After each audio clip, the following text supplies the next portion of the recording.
চিকিৎসকদের বুকে কালো ব্যাজ। হাসপাতালে দেওয়াল জুড়ে পরপর পোস্টার, কোনোটায় লেখা ভগবান নয় মানুষ, ডাক্তারদের মানুষ হিসাবে ভাবতে শিখুন। কোনোটায় আবার লেখা হতাশাকে হেনস্থায় বদলে ফেলবেন না, মানবিকতাকে বেছে নিন। স্কুল অব ট্রপিক্যাল মেডিসিনে তৃণমূল বিধায়ক কাঞ্চন মল্লিকের দাদাগিরির অভিযোগে বৃহস্পতিবার এভাবেই প্রতিবাদ ক্ষোভ জানালেন চিকিৎসক ও স্বাস্থ্যকর্মীরা। তৃণমূল বিধায়কের বিরুদ্ধে দ্রুত পদক্ষেপ চেয়ে হাসপাতাল কর্তৃপক্ষকে চিঠি দিয়েছে রেসিডেন্ট ডক্টরস অ্যাসোসিয়েশন।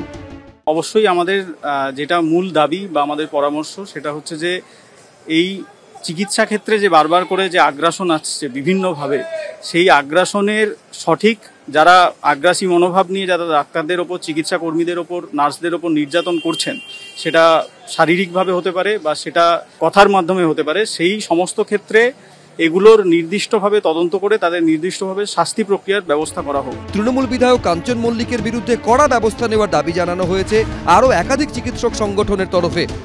এই যে কালচার, তৃণমূলের কালচার, যেটা তৃণমূল এই বিধায়কের মধ্য দিয়ে যেটা ফুটে উঠেছে, আমরা এই ঘটনার তীব্র নিন্দা জানাচ্ছি, প্রতিবাদ জানাচ্ছি, উচ্চ পর্যায়ের তদন্তের দাবি করছি এবং এই বিধায়কের বিরুদ্ধে আজকে আইনানুগ ব্যবস্থা নেওয়ার জন্য আমরা দাবি জানাচ্ছি। বৃহস্পতিবার স্কুল অব ট্রপিক্যাল মেডিসিনে গিয়ে ডিরেক্টরের সঙ্গে বৈঠক করেন নারী ও শিশু কল্যাণ মন্ত্রী Shashi Panja. Ball is in the court of the Swasthya ভবন।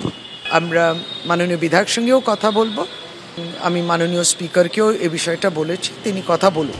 বুধবার দুপুরে স্কুল অব ট্রপিক্যাল মেডিসিনে যান তৃণমূল বিধায়ক কাঞ্চন মল্লিক। তৃণমূল বিধায়কের স্ত্রীর দিদিমার ত্বকের চিকিৎসার জন্য সেখানে যান তিনি। সেখানেই এক চিকিৎসকের সঙ্গে দুর্ব্যবহার ও তাকে বদলি করে দেওয়ার হুমকির অভিযোগ ওঠে তার বিরুদ্ধে। মনে হলো যে হয়তো ওনাদের ওয়েট করতে হবে, তাই কেন রাখলেন উনি আমি বুঝতে পারিনি, তবে ওনার বিহেভিয়ারটা আমার খুব খারাপ লাগে। যদিও অভিযোগ অস্বীকার করেছেন তৃণমূল বিধায়ক কাঞ্চন মল্লিক।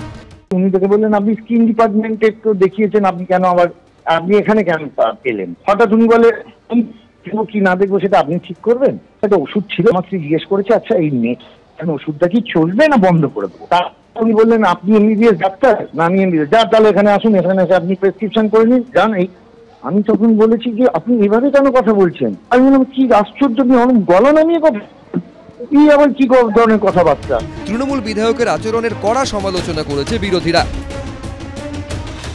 কাঞ্চন মল্লিক তো বারে বারে বেপরোয়া কাজ করে, বারে বারে করে। এদের মাথায় পিসির হাত রয়েছে, অতএব এরা বেপরোয়া।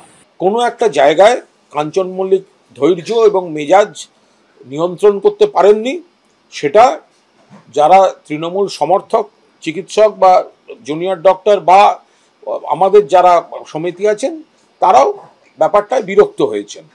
শেষ অবধি জল কত দূর গড়ায় সেদিকেই সবার নজর।